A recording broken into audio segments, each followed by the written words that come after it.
যাই হোক, ভাইয়ের বিরুদ্ধে একটা অভিযোগ আছে, ইউটিউবে আমরা দেখি, এবং আমার ব্যক্তিগত অভিযোগটা যে আপনি শুধু একই ভাষার অভিনয় করেন, শুধুমাত্র বরিশালের ভাষা। এটা কি নিজের থেকে করেন নাকি আসলে পরিচালকরা আপনাকে ব্যবহার করতে চাই না, বরিশালের ভাষায় অভিনয় করতে চাই না। আর চাই না এই জন্য যে প্রশ্নটা তুমি নিজেই করে ফেললে যে ভাই এটা কি আপনি পারেন না সেই জন্য করেন না, নাকি অনেক ডিরেক্টর এসে ভাই আমি যতই বললাম আমি বরিশাল বলবো না, আমি বরিশাল বলবোই না, তখন না ভাই আপনাকে বরিশালই বলতে হবে, যেহেতু কাজটা করি, কাজটা করে টাকাও পাই, কতক্ষণ না করা যায়।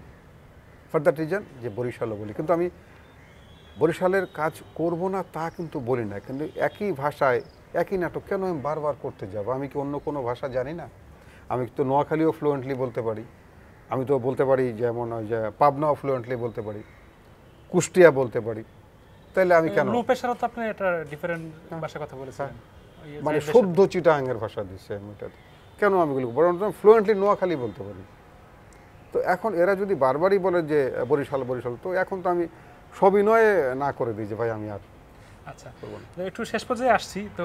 এখন যে জিনিসটা জানতে চাই যে আসলে নাটক তো আসলে একটা যদিও এটা অঘোষিত একটা অভিনয়ের একটা অনুষঙ্গ বা একটা মানে কি বলে একটা জগৎ, এই নাট্যাঙ্গনটাতে অভিনয় করে, নাট্যাঙ্গনে কাজ করে বা ছবিজাঙ্গনে কাজ করে অনেকের জীবিকা নির্বাহ হয়, কিন্তু এই নাট্যাঙ্গন নিয়ে এখন কিন্তু অনেক অভিযোগ যে ভালো গল্প নাই, ভালো চরিত্র নাই, ভালো নির্মাতা নাই, বাজেট নাই, পরিবেশ নাই, কোনো কিছুই নাই। আসলে কি নাই আপনার দৃষ্টিতে, আর কি আছে?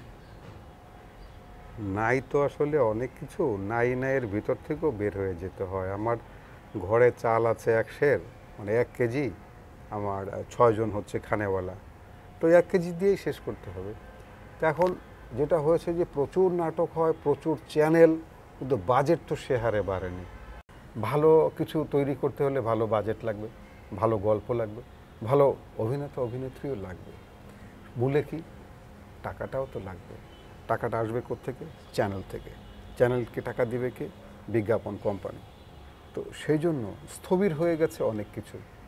যেমন 1 কেজি চাল দিয়ে যখন তুমি 2 জনকেও খাওয়াতে পারতে, 1 কেজি চাল দিয়ে তোমাকে 6 জনকে খাওয়াতে হচ্ছে। স্বাভাবিক কারণে পেটে তোমার ক্ষুধা থেকে যাচ্ছে, অনেক কিছু তোমার অপূর্ণ থেকে যাচ্ছে। তো সেরকম এখন এত এত চ্যানেল হয়ে গেছে যে বিজ্ঞাপন দাতাই বা কতজন, ছোট্ট একটি দেশে আমাদের বাজেট কতটুকু, তো সেই বাজেটটুকুই এতগুলি চ্যানেলকে ভাগ করে দিতে হচ্ছে, সো দ্যাট জিনিসের মান পড়ে যাচ্ছে। আপনাকে অসংখ্য ধন্যবাদ। চিঠি ইউটিউব চ্যানেলের দর্শক, প্রথমে একটি কথা বলবো যে বাবা মায়ের প্রতি খেয়াল রাখবেন। যাদের বাবা মা এখনো জীবিত আছেন, এটা যে কত বড় নেয়ামত বুঝতে পারছেন না। যার নাই সে বুঝতে পারে। বাবা মায়ের সেবা করবেন, ওনারা কতদিন আর, ওনারা হয়তো অনেক সময় শিশুর মতো আচরণ করবেন। আপনি আমি শিশু ছিলাম না, ওনারা তখন বয়সের ভারী শিশু, মেনে নেবেন।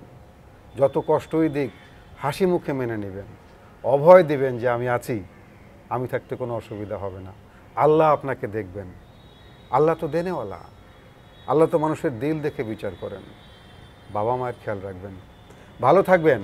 ঈদ কার কীরকম হবে বলা তো যায় না ভাই। সবাই সুস্থ থাকি, ভালো থাকি, নিরাপদ দূরত্ব বজায় রেখে চলি। ভয় পাবার কিছু নেই, ভয়কে জয় করে নিতে হবে, ভিতরের মনোবল শক্ত রাখতে হবে, তাহলেই দেখবেন যে আপনি অভিষ্ট লক্ষ্যে পৌঁছে গেছেন। ভালো থাকবেন, ঈদ মোবারক।